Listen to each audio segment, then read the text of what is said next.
అందరికీ నమస్కారం. ABN RK గారి వీకెండ్‌లో కేసీఆర్ గారికి వాతలు పెట్టారని చెప్పాలి. చంద్రబాబు నాయుడు గారితో పోల్చుకొని బోల్తా పడ్డారు అన్నట్లు కూడా వ్యాఖ్యానించడం జరిగింది. వీటి గురించి ఒకసారి క్లుప్తంగా విశ్లేషణ తీసుకునే ప్రయత్నం చేద్దాం. ప్రస్తుతం స్టూడియోలో జర్నలిస్ట్ సిఎస్ రావు ఉన్నారు. వెల్కమ్ చెప్దాం. Hello sir. హలో సార్, ఇప్పుడు వీటిని ఎలా చూడొచ్చు అంటారు? నిజంగానే వాతలు పడ్డాయా? ఒక రకంగా చెప్పాలంటే కేసీఆర్ గారికి చురకలు వేసినట్టే అనిపిస్తుంది, కానీ సూచనలు సలహాలు కూడా అనుకోవచ్చు. తన మిత్రుడికి సూచనలు సలహాలు ఇస్తున్నారు అని కూడా అనుకోవచ్చు. ఆర్కే గారు రాసిన దాంట్లో ఏంటి అని అంటే, చంద్రబాబు నాయుడు గారిని చూసి నేర్చుకోవాలి. చంద్రబాబు నాయుడు గారు పాలిటిక్స్ ఎలా చేశారనేది చూసి నేర్చుకుంటే కేసీఆర్ గారు మళ్ళీ అధికారంలోకి వచ్చే అవకాశం ఉంది. అలా కాకుండా పాత చింతకాయ పచ్చడిలాగా సెంటిమెంట్ని నమ్ముకొని సెంటిమెంట్ని రగిలిస్తే సెంటిమెంటే గెలిపిస్తుంది అనుకుంటే మాత్రం వర్కౌట్ కాదు అనేటువంటి విషయాన్ని ఆయన ఆర్కే వీకెండ్లో పొందుపరిచారు. పొందుపరుస్తూ తన గురించి తాను ఎక్కువగా ఊహించుకుంటాడు కేసీఆర్ గారు, కానీ చంద్రబాబు నాయుడు గారు అలా కాదు. పైగా చంద్రబాబు నాయుడు గారు 2019లో ఓడిపోయారు. 23 మంది ఎమ్మెల్యేలతోటి, పరిమిత సంఖ్యలో ఉండే ఎమ్మెల్యేలతోటి ఆయన ప్రతిపక్ష నాయకుడిగా అసెంబ్లీకి హాజరయ్యాడు.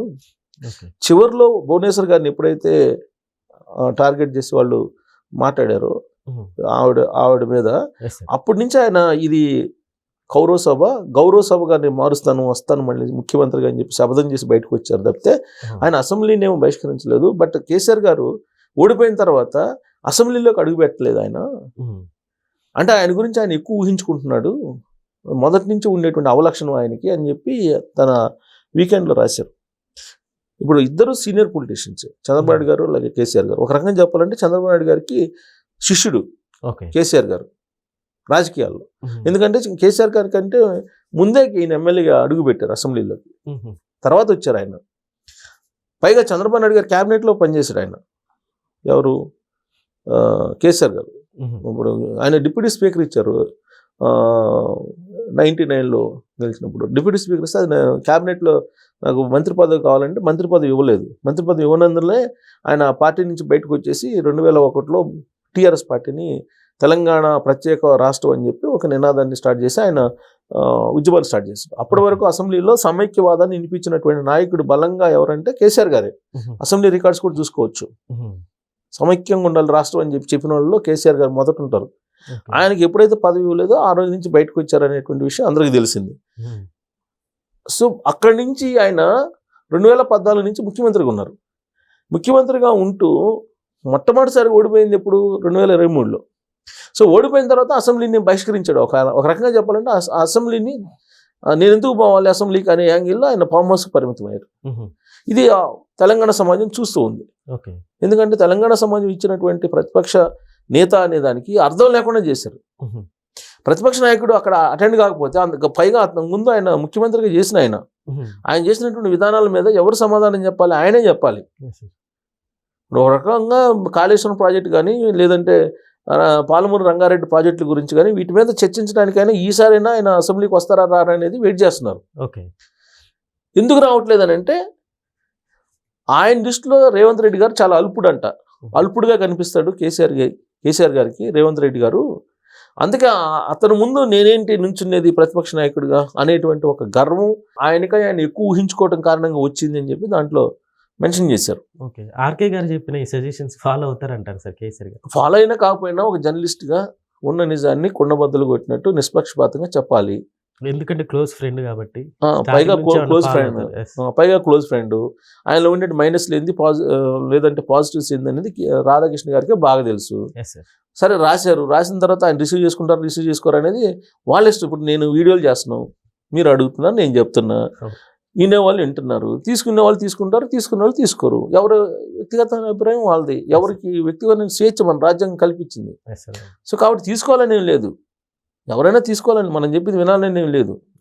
మనకు తెలిసింది మనం చెప్పడం అనేది ఒక జర్నలిస్ట్గా ఒక బాధ్యత. అది ఒక జర్నలిస్ట్గా మన బాధ్యత. అది జర్నలిస్ట్గా ఉండి మీరేమి ఓపెన్ చేయకుండా మాట్లాడకుండా ఉంటే అది సమాజానికి ద్రోహం చేసిన వాళ్ళు అవుతారు. మేధావులు మౌనంగా ఉంటే, అంటే మేధావి అంటే నువ్వు మేధావి అనొచ్చు, నేను మేధావి కాదు, మామూలుగా పెద్దవాళ్ళు చెప్పేది. మేధావులు మౌనంగా ఉంటే అది సమాజానికి మంచిది కాదు.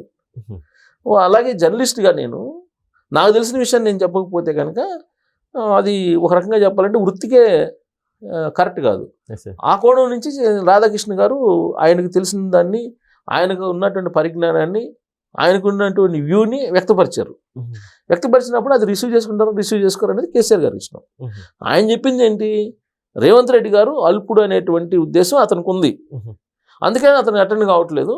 బట్ అల్పుడు కాదు రేవంత్ రెడ్డి గారు, ఆల్రెడీ స్ట్రాంగ్ అయ్యారు, మళ్ళీ సీఎం అవుతారు, 10 సంవత్సరాలు ఉన్నా ఆశ్చర్యపోవసం లేదు, అదే చెప్పారు కదా ఆయన Okay. అని చెప్పి ఆయన రాసుకొచ్చారు. రాసుకొస్తూ చంద్రబాబు గారి గురించి, చంద్రబాబు గారి ఆయన రాజకీయ ప్రస్థానాన్ని క్లుప్తంగా మెన్షన్ చేశారు. ఆయన చూసి నేర్చుకో చంద్రబాబు గారిని చూసి అని చెప్పి కేసీఆర్ గారికి హితవు పలికారు. Mhm. ఏంటనంటే 15 సంవత్సరాలు ప్రతిపక్షంలో ఉన్నారు, 15 సంవత్సరాలు అధికారంలో ఉన్నారు. ఎవరు? చంద్రబాబు గారు 4వసారి ముఖ్యమంత్రి అయ్యారు. ఇప్పుడు Mhm. 15 సంవత్సరాలు ప్రతిపక్షంలో ఉన్నారు. ఎప్పటి నుంచి?